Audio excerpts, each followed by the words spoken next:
മുൻ മുഖ്യമന്ത്രി ഉമ്മൻചാണ്ടിയെ ആലത്തൂർ ബ്ലോക്ക് കോൺഗ്രസ് കമ്മിറ്റി അനുസ്മരിച്ചു. മികച്ച ഭരണാധികാരി എന്ന നിലയിൽ മലയാളിയുള്ള കാലത്തോളം ഉമ്മൻചാണ്ടിയെ മറക്കാനാവില്ലെന്ന് നേതാക്കൾ പറഞ്ഞു. ചിറ്റലഞ്ചേരി CNS ഹാളിൽ KPCC general secretary professor K Thulasi അനുസ്മരണ സമ്മേളനം ഉദ്ഘാടനം ചെയ്തു. മലയാളിയുടെ ജീവിതം ഫയലുകളിൽ കെട്ടിക്കിടക്കാതെ പരിഹാര നിവൃത്തി വരുത്തിക്കൊടുത്ത ഭരണാധികാരിയായിരുന്നു ഉമ്മൻചാണ്ടിയെന്ന് തുളസി പറഞ്ഞു.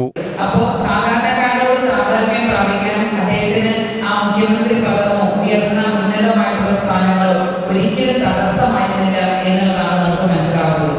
അതിന്റെ വില നമുക്ക് മനസ്സിലാക്കുന്നത് എപ്പോഴാണെന്ന് വെച്ചാൽ പിണറായി വിജയനെ പോലുള്ള മുഖ്യമന്ത്രിമാർ നമ്മുടെ സംസ്ഥാനത്ത് അധികാരത്തിലിരിക്കുമ്പോഴാണ് ഉമ്മൻചാണ്ടി സാറിന്റെ നഷ്ടം എത്ര വലുതാണ് എന്നുള്ളത് ഈ കേരള സംസ്ഥാനത്തിലെ സാധാരണക്കാരായിട്ടുള്ള ജനങ്ങൾ തിരിച്ചറിയുന്നത്.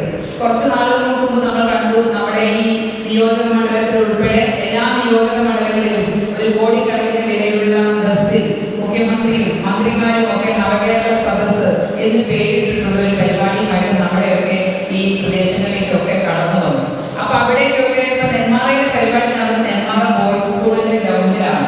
അപ്പൊ അവിടെ സ്കൂളിന്റെ മതിലൊക്കെ പൊളിച്ച് വണ്ടിയൊക്കെ ഉള്ളിലേക്ക് പോയി ആ സ്റ്റേജിന്റെ തൊട്ടടുത്ത് ചെന്ന് ബസ്സിൽ നിന്ന് ഇറങ്ങി നേരെ സ്റ്റേജിൽ കയറി. പക്ഷെ അവിടെ വന്ന ആയിരക്കണക്കിന് ആളുകൾക്ക് അദ്ദേഹത്തെ നേരിട്ട് കാണാനോ അദ്ദേഹത്തോട് തങ്ങളുടെ വേദനകൾ പങ്കുവെക്കാനോ സംസാരിക്കാനോ നേരിട്ട് പരാതി കൊടുക്കാനോ പോലും കഴിഞ്ഞില്ല എന്നുള്ളതാണ് യാഥാർത്ഥ്യം.